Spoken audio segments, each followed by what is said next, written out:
মিনার মণ্ডলের বাড়িতে এত সোনা টাকা রাখা রয়েছে, হদিশ মিলল কিভাবে? এক অদ্ভুত ব্যাপার। পুলিশ আসলে একটা ডাকাত দল ধরেছিল। এখান থেকে আমার সহকর্মী ইন্দ্র রয়েছে আমার সঙ্গে। ইন্দ্র, ডাকাতদের কোথা থেকে কিভাবে ধরা হলো এবং ডাকাতের সূত্রে কিভাবে মিনার মণ্ডলের বাড়িতে পৌঁছে গেল পুলিশ?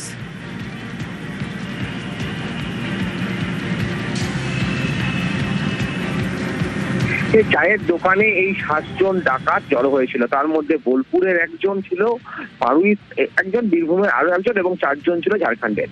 তারা মূলত সেই দোকানে চা খেতে দাঁড়ায় এবং তাদের যে কথাবার্তা, সে কথাবার্তা শুনে বেশ কিছু অসঙ্গতি কথাবার্তা ছিল এবং সেই কথা শুনে পুলিশের যারা সোর্স তারা কিন্তু পুলিশকে রীতিমতো জানিয়েছিল বিষয়টা, যে এই ঘটনা। তখন পুলিশ এসে তাদেরকে গ্রেপ্তার করে এবং গ্রেপ্তার করে নিয়ে গিয়ে তাদেরকে যখন জিজ্ঞাসাবাদ শুরু করে তারা কি কারণে জড়ো হয়েছে, কি ব্যাপার, তারা তখন কিন্তু তাদের যে কথাবার্তা সেখানে বলে দেয় যে তারা ডাকাতির জন্য জড়ো হয়েছে এবং এই যে দেউচা বাস স্ট্যান্ড সংলগ্ন মিনার মণ্ডল তার বাড়িতে তারা ডাকাতি করবে এমনটাই কিন্তু খবর। কিন্তু যেটা পুলিশ সূত্র মারফত খবর, ডাকাতদের কাছেও কিন্তু খবর ছিল না যে এই মিনার মণ্ডলের বাড়িতে এই এত পরিমাণ বিপুল পরিমাণ টাকা বা 28 কোটি বা 28.5 কোটি টাকা বা 15 কিলো সোনা রয়েছে। এত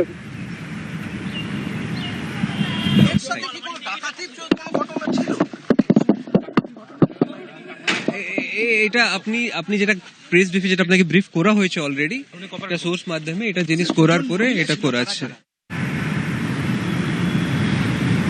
এই যে 7 জনকে ধরা হয়েছিল তাদের মধ্যে একজন অর্জুন লোহার।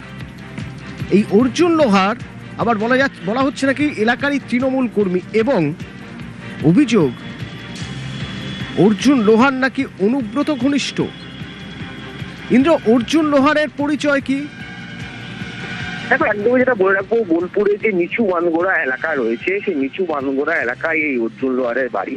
আমরা স্থানীয় মারফত যেটা জানতে পারছি, অর্জুন লোহার একজন স্থানীয় তৃণমূল কর্মী এবং বা যেটা বিরোধীদের পক্ষ থেকে বারবার অভিযোগ করা হচ্ছে বা যারা বলছে যে অর্জুন লোহার অনুব্রত মণ্ডল ঘনিষ্ঠতা। অনুব্রত মণ্ডল যখন বিহার থেকে ফেরেন তারপরেই ঘনিষ্ঠতা বাড়ে এই অর্জুন লোহারের সঙ্গে এবং অর্জুন লোহারকে অনুব্রত মণ্ডলের যে প্রোগ্রাম অর্থাৎ রোড শো থেকে শুরু করে বিভিন্ন সভা সমিতি যা করেছে বিভিন্ন জায়গায় কিন্তু এই অর্জুন লোহারকে দেখা গেছে। এমনকি অনুব্রত মণ্ডলের বাড়ির কোনো অনুষ্ঠান বা বাড়িতেও অবাধ যাতায়াত ছিল এমনটাও কিন্তু শোনা যাচ্ছে এই অর্জুন লোহারের।